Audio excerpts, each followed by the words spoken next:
Media बंधुओं, आज की प्रेस कॉन्फ्रेंस माननीय सुप्रीम कोर्ट के 7 न्यायाधीशों की संवैधानिक पीठ द्वारा अभी हाल ही में 1 अगस्त 2024 को देश में अनुसूचित जाति व अनुसूचित जनजाति के आरक्षण के संदर्भ में जो एक अति महत्वपूर्ण निर्णय दिया गया है,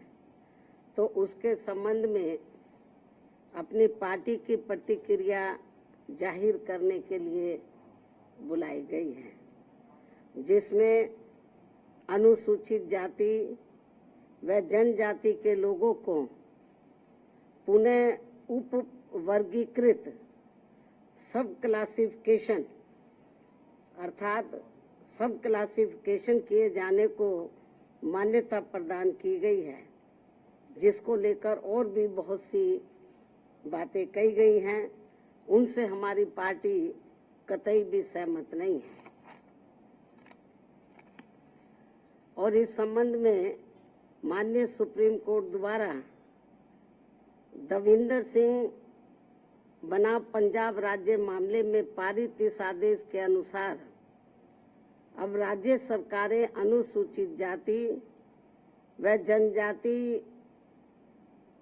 की सूची के भीतर आरक्षण के लिए उप वर्गीकरण अर्थात नई सूची बना सकेंगी, जिससे फिर अनेकों समस्याएं उत्पन्न होंगी। और अब माननीय सुप्रीम कोर्ट ने अपने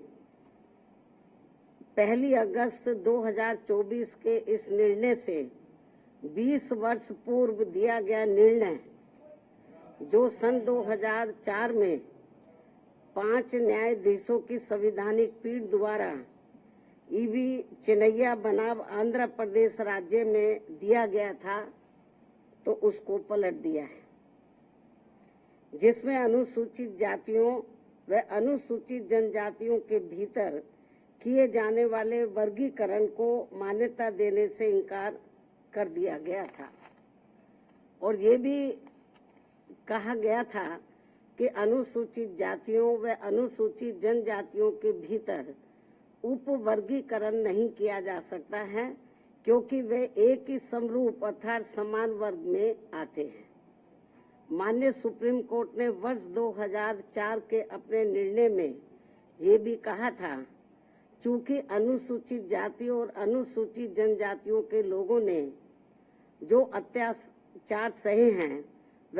वह एक वर्ग और एक समूह के रूप में सहे हैं, तथा यह एक बराबर का वर्ग है, जिसके भीतर किसी भी प्रकार का वर्गीकरण करना उचित नहीं होगा। माननीय सुप्रीम कोर्ट ने अपने 2004 के निर्णय में ये भी कहा था कि अनुसूचित जातियों और अनुसूचित जनजातियों के भीतर किसी भी प्रकार का उप वर्गीकरण भारतीय संविधान की मूल भावना के विपरीत होगा। माननीय सुप्रीम कोर्ट ने अपने वर्ष 2004 के इस निर्णय द्वारा समानता के अधिकार का उल्लंघन करने के कारण आंध्र प्रदेश सरकार द्वारा पारित आंध्र प्रदेश अनुसूचित जाति अधिनियम 2000 को भी रद्द कर दिया था। अपने 2004 के निर्णय में माननीय सुप्रीम कोर्ट ने ये भी माना था कि ये वर्गीकरण इन जातियों के भीतर अलग अलग व्यवहार करके समानता के अधिकार का उल्लंघन करेगा। और अब माननीय सुप्रीम कोर्ट के 7 जजों की पीठ ने 1 अगस्त 2024 के निर्णय से सन 2004 के निर्णय को पलट दिया है, जबकि इस निर्णय से अनेकों मतभेद उत्पन्न होंगे। माननीय सुप्रीम कोर्ट के 1 अगस्त 2024 के इस निर्णय के बाद केंद्र और राज्य सरकारों के बीच भी मतभेद की स्थिति उत्पन्न होगी, क्योंकि अभी तक केवल संसद के पास किसी भी जाति को या जनजाति को अनुसूचित जाति व अनुसूचित जनजाति में सम्मिलित करने या बाहर करने की पावर है, जिसे माननीय राष्ट्रपति द्वारा अपने आदेशों द्वारा क्रियान्वित किया जाता है और जिसे बदलने का किसी भी राज्य सरकार को अधिकार नहीं है। परंतु अब 1 अगस्त 2024 के इस निर्णय के बाद जहां जो पार्टी सत्ता में होगी वह अपनी अपनी राजनीति के हिसाब से अदलती बदलती रहेगी, जिसके साथ साथ राज्य सरकारें अपने अपने वोट बैंक के लिए अपनी मनचाही जातियों को आरक्षण का अनुचित लाभ देने का प्रयास करेंगी। इस प्रकार से इस आदेश से ऐसी अनेकों समस्याएं उत्पन्न होंगी, जिसके कारण एससी व एसटी को मिल रहा आरक्षण ही समाप्त हो जाएगा। एक प्रकार से एससी व एसटी को मिल रहा आरक्षण ही समाप्त हो जाएगा और फिर इसका नतीजा ये होगा कि अनुसूचित जाति व जनजाति वर्ग अंत में आरक्षण से वंचित रह जाएगा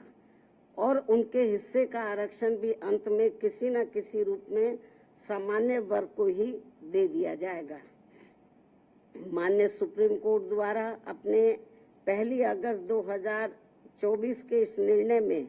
इस बिंदु पर भी पर्याप्त विचार व्यक्त नहीं किए गए हैं कि अनुसूचित जाति और अनुसूचित जनजाति के किन लोगों को क्रीमी लेयर की श्रेणी में रखा जाएगा और यह तय करने का क्या मानक होगा कि किन लोगों को अब आरक्षण की आवश्यकता नहीं है तथा इस कार्य के लिए अब राज्य सरकारों को राजनीति करने का पूरा मौका मिल जाएगा। माननीय सुप्रीम कोर्ट के इस निर्णय के बाद यदि अनुसूचित जाति और अनुसूचित जनजाति के भीतर उपवर्गीकरण किया जाता है तो वर्तमान में लागू आरक्षण के अनुसार सरकारी नौकरियों और शैक्षणिक संस्थानों में अनेकों पद रिक्त रह जाएंगे, क्योंकि जिन सीमित वर्ग की उपजातियों को आरक्षण दिया जाएगा उसमें रिक्त पद के सापेक्ष उतने अभ्यर्थी उपलब्ध नहीं हो पाएंगे और ऐसी स्थिति में ये बची हुई रिक्तियां अंत में सामान्य वर्ग के हिस्से में ही चली जाएंगी, जिससे समूचे दलित समाज के दलित व आदिवासी समाज के पिछड़े हुए लोगों को काफी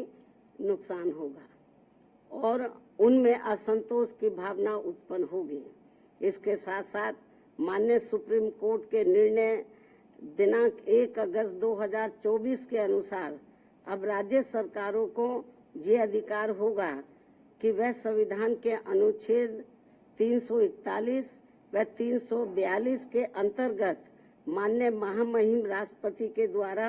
घोषित एससी व एसटी जातियों के समूह का उपवर्गीकरण करके आरक्षण का लाभ उनमें से कुछ जातियों को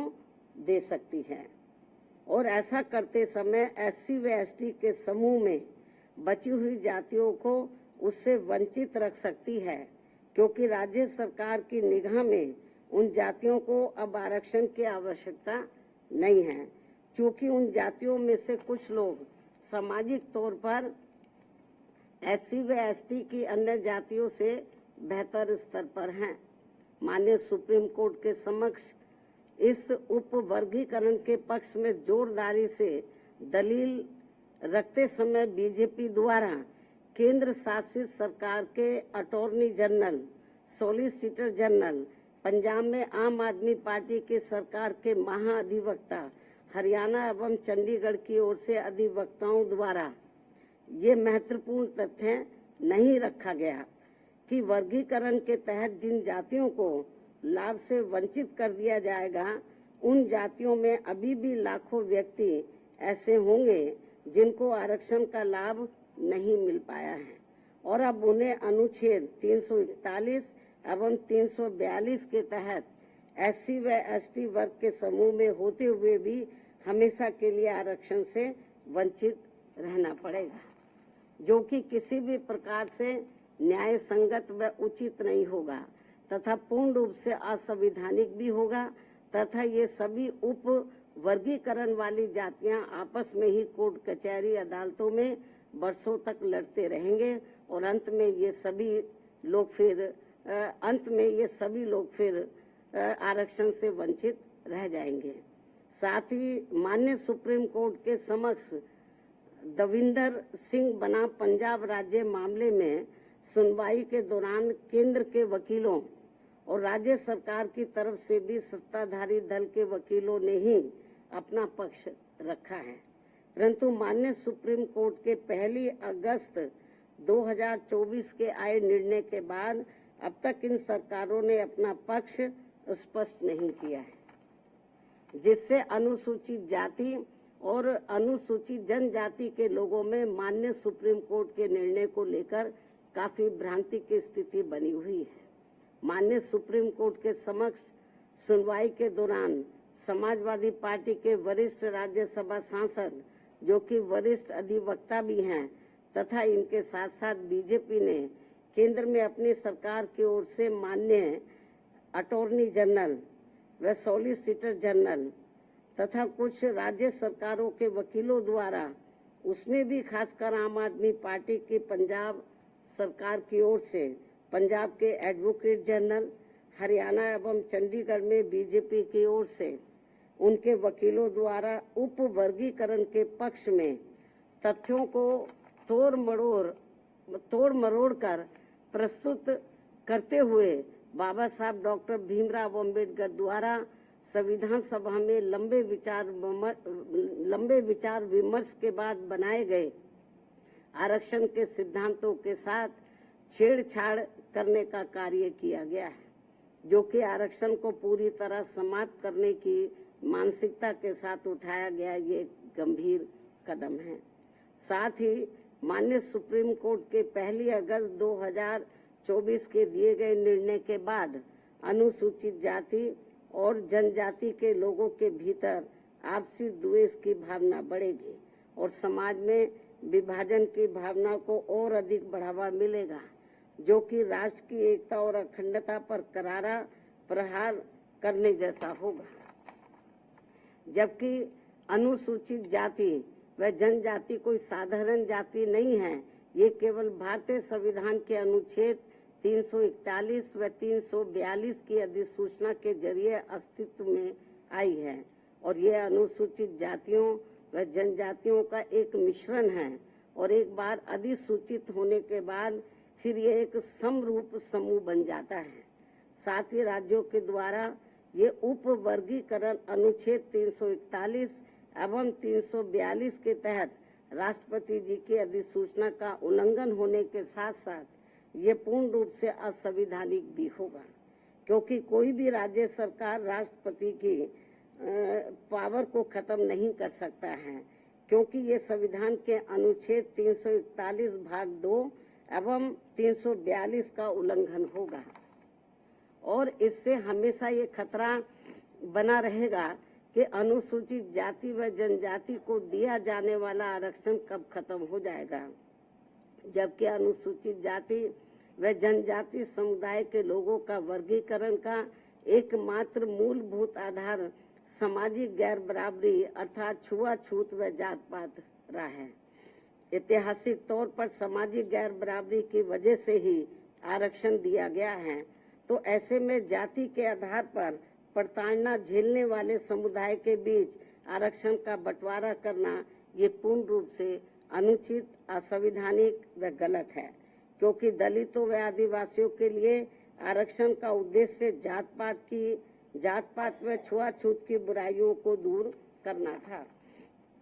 साथ ही दिनांक 1 अगस्त 2024 के माननीय सुप्रीम कोर्ट के निर्णय अनुसार अब राज्य सरकारें अनुसूचित जाति व जनजाति का उप वर्गीकरण कर सकते हैं, जो कि असंवैधानिक है एवं उचित नहीं है। इतना ही नहीं बल्कि अनुसूचित जाति एवं जनजाति समुदाय का यह उप वर्गीकरण, जिसे माननीय सुप्रीम कोर्ट ने अनुमति दे दी है, इसे अब राजनीतिक दलों द्वारा राजनीतिक हथियार के रूप में उपयोग किया जाएगा।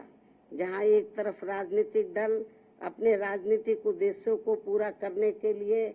कुछ अनुसूचित जाति व जनजाति वर्गों को हाशिए पर धकेल देंगे और उनके लिए पक्षपात का माहौल बनाकर अपना उद्देश्य पूरा करेंगे, तो वहीं दूसरी तरफ अनुसूचित जाति एवं जनजाति के इस उप वर्गीकरण के कारण काफी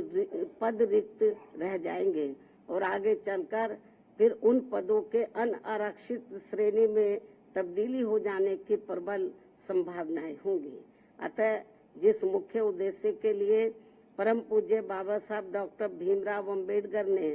संविधान के तहत अनुसूचित जाति एवं जनजाति वर्ग को आरक्षण दिया था, उसे अब एक प्रकार से प्रभावहीन बना दिया जाएगा, अर्थात खत्म कर दिया जाएगा। वैसे भी खासकर बीजेपी, कांग्रेस व समाजवादी पार्टी आदि हमेशा से ही एसटी वर्गों को मिल रहे आरक्षण के विरुद्ध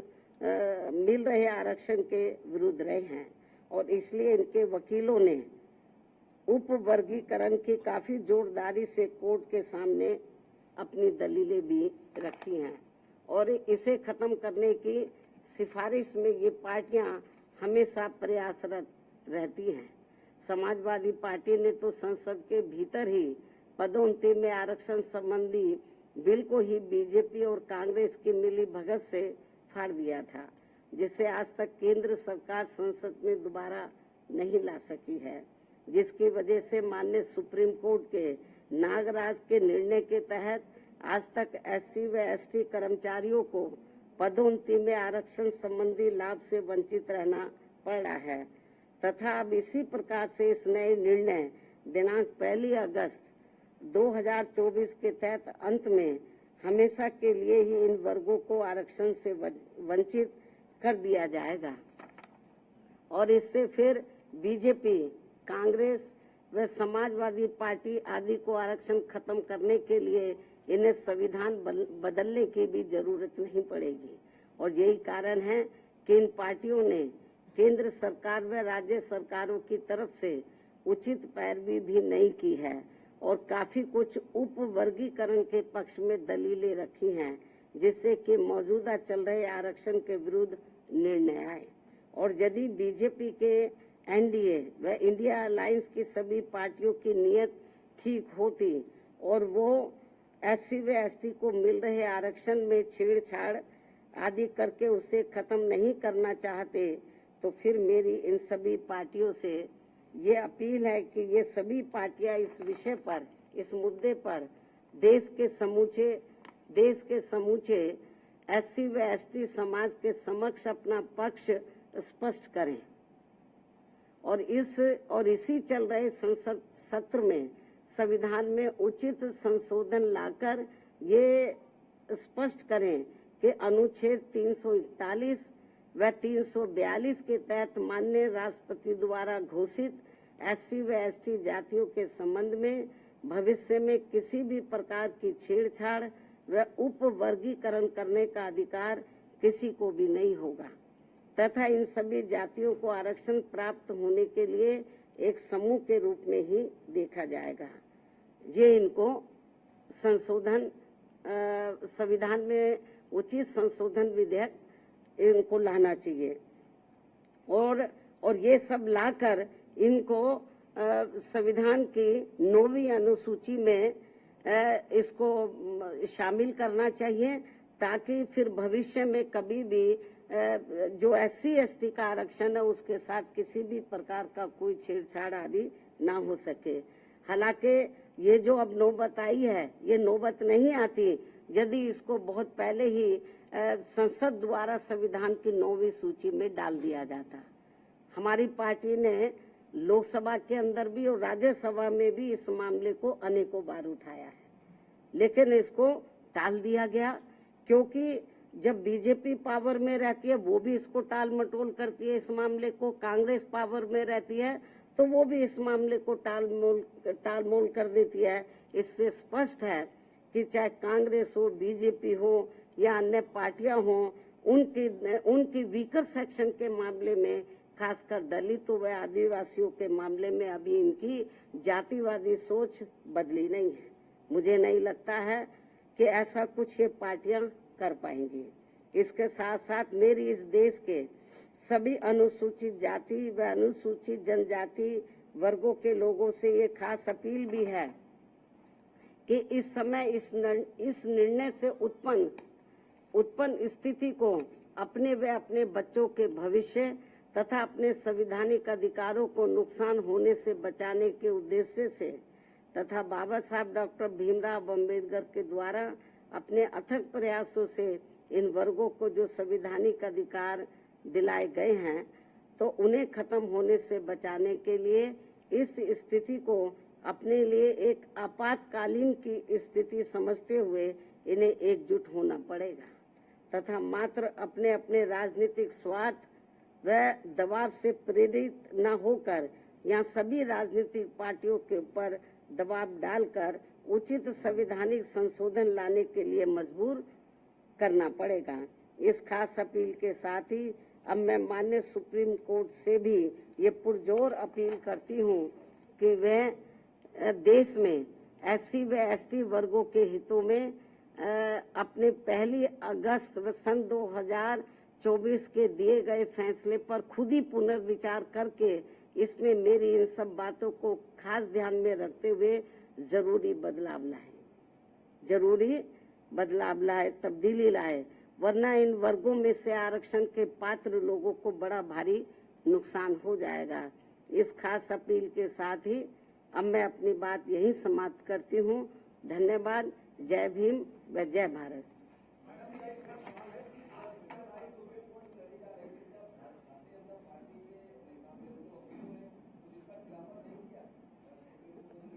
नहीं, उसका खिलाफत इन्होंने नहीं किया। वो पूरा उन्होंने तो बल्कि इस मामले में वो ऐसी दलीलें रखते रहे कि जिससे माननीय सुप्रीम कोर्ट को ये फैसला देने में उनको और मदद मिल गई। चाहे तो कांग्रेस की ओर से वकील खड़े हुए हों या सरकार की ओर से खड़े हुए हों, इन्होंने एक प्रकार से माननीय सुप्रीम कोर्ट की मदद ही की है इस मामले में। तो इससे जाहिर हो जाता है कि इनकी इंटेंशन सही नहीं है और ये लोग SC और ST को जो रिजर्वेशन मिल रहा है इसको सीधा खुद ना खत्म करके माननीय कोर्ट के जरिए, जुडिशरी के जरिए ये इसको खत्म करना चाहते हैं और इसमें ये लोग काफी हद तक कामयाब भी हो गए हैं और हमारी पार्टी इसको लेकर बड़ी चिंतित है।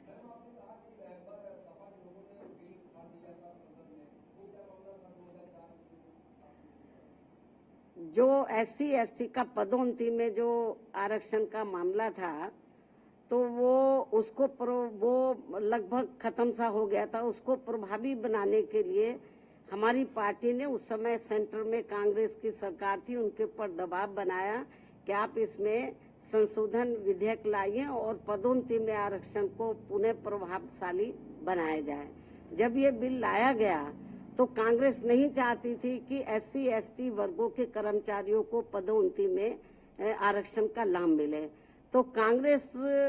उस समय पावर में थी,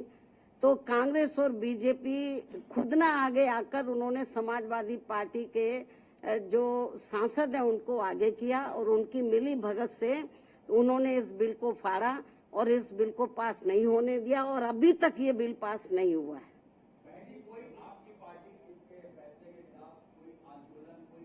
नहीं, अभी आंदोलन मैं आपको जो बताया ना कि हम लोग तो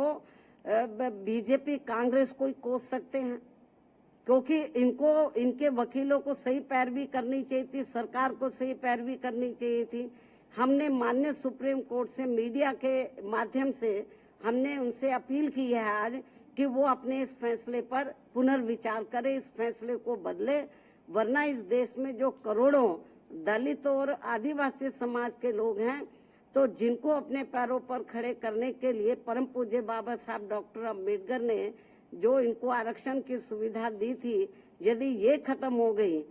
तो बड़ा मुश्किल हो जाएगा। और जो लोग ये कहते हैं कि SC में या ST में जो जातियां मजबूत हर मामले में आर्थिक तौर पर मजबूत हो गई हैं, तो उसमें से मैं समझती हूँ मुश्किल से 10 या 11% लोग मजबूत हो गए होंगे, बाकी 90% लोगों की हालत तो बहुत ज्यादा खराब है। लेकिन माननीय सुप्रीम कोर्ट के इस फैसले से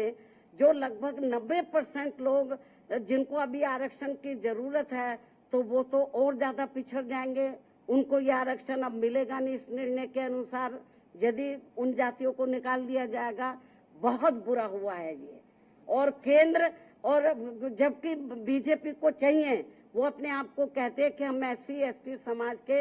हिमायती हितैषी हैं, उनको चाहिए पहली बात तो इस केस की पैरवी उनको सही तरीके से करनी चाहिए थी, उन्होंने नहीं की।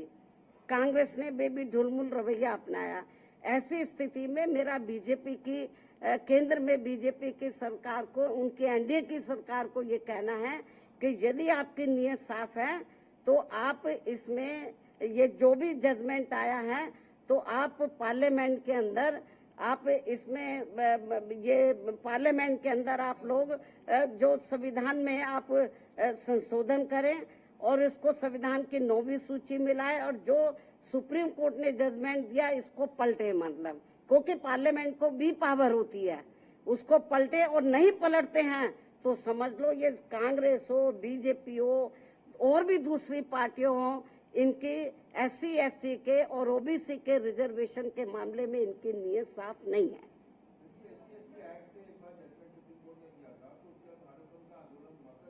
अभी आप रिजर्वेशन की बात करो, विषय को डाइवर्ट मत करो।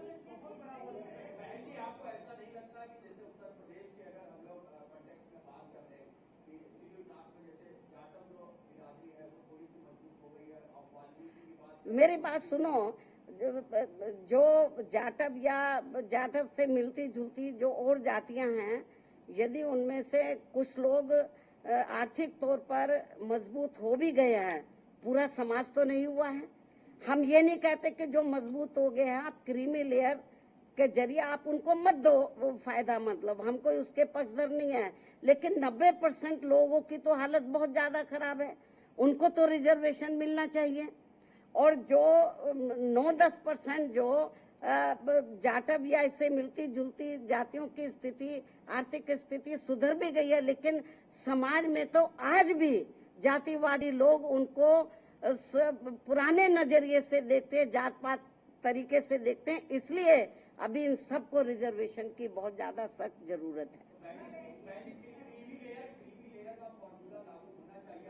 नहीं, अभी ये तो माननीय सुप्रीम कोर्ट को बताना चाहिए था ना, हम लोग तो नहीं करेंगे। सुप्रीम कोर्ट ने कोई इसका पैमाना अभी तय किया नहीं है। बहुत ढुलमुल ये जजमेंट है, और इस तरीके से इसकी आड़ में राज्य सरकारें जो SC/ST को अभी तक रिजर्वेशन मिल रहा है इसको बिल्कुल निष्प्रभावी बना देंगी, ना के बराबर इसको कर देंगी, लोगों को कोई इसका लाभ नहीं मिलेगा। नहीं, हमारे को तो उन्होंने कब बुलाया ही नहीं, जबकि हमारी पार्टी इनके लिए लड़ाई लड़ती रही है। हमको भी बुलाते तो हमारी ओर से वकील जरूर जाता।